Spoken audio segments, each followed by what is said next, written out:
Hello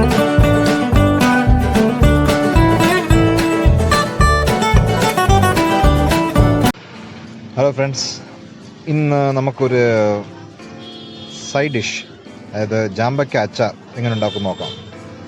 ഇവിടെ നമ്മളെ വീട്ടിൽ തന്നെ ഒരു ജാമ്പയ്ക്ക മരമുണ്ട്, നിങ്ങൾക്ക് ഇവിടെ കാണാൻ പറ്റും.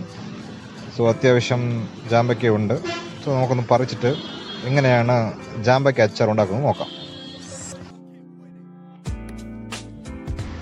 സോ മാക്സിമം ഇവിടെ ഉള്ള ജാമ്പയ്ക്ക പറിച്ചു കഴിഞ്ഞു. അപ്പം നമുക്ക് എങ്ങനെയാണ് അച്ചാർ ഉണ്ടാക്കുന്നത് നോക്കാം.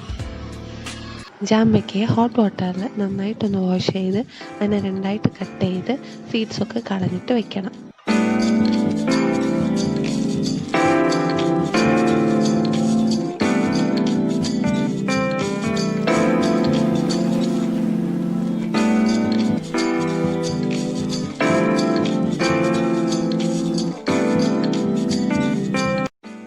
ആവശ്യത്തിന് ഉപ്പ് ചേർത്ത് കൊടുക്കണം.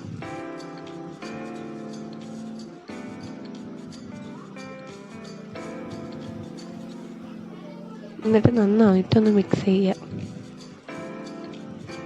കുറച്ച് സമയം അതിനൊന്ന് സെറ്റിൽ ചെയ്യാൻ വെക്കണം, ഒരു 4 hours. കറി ലീവ്സ്, മുളക് പൊടി, മഞ്ഞൾപ്പൊടി, ഉപ്പ്,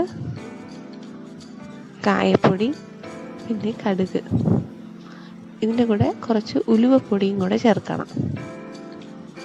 എന്നിട്ട് ജാമ്പയ്ക്കയിട്ട് ഒന്ന് ഫിൽട്ടർ ചെയ്യാൻ വെക്കണം. പിന്നെ ഗ്യാസ് ഓൺ ചെയ്തിട്ട് അതിലാവശ്യത്തിന് എണ്ണ ചേർത്ത് കൊടുക്കണം. മുളകൊന്ന് പൊട്ടിച്ചിടണം.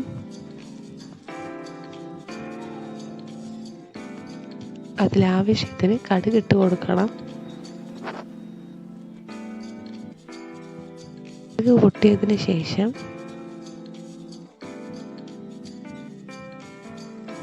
കറി ലീവ്സ് ആഡ് ചെയ്ത് കൊടുക്കണം.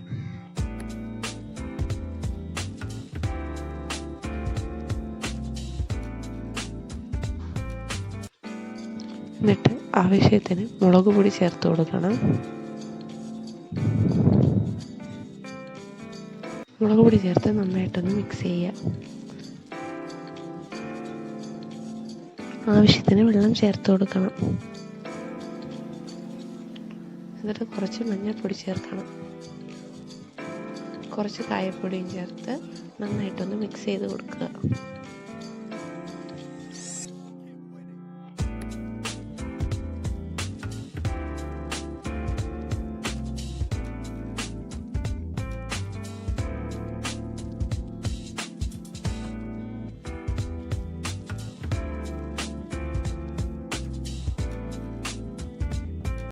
കുറച്ച് വെള്ളം ആഡ് ചെയ്ത് കൊടുക്കണം.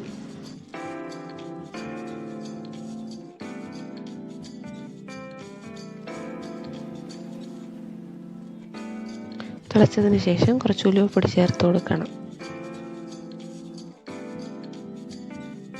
എന്നിട്ട് ലോ ഫ്ലെയിമിൽ വെച്ച് നന്നായിട്ടൊന്ന് മിക്സ് ചെയ്ത് കൊടുക്കണം.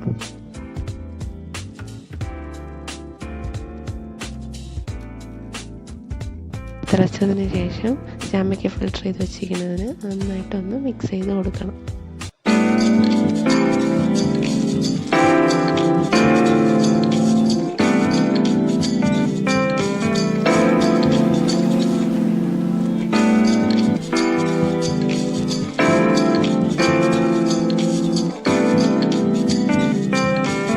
ഉപ്പുണ്ടോ നോക്കി ഈ സമയം ആവശ്യത്തിന് ഉപ്പ് ചേർത്ത് കൊടുക്കണം. 4 to 5 hours കഴിഞ്ഞ് നമുക്കിതിനെ ടേസ്റ്റ് ചെയ്യാം.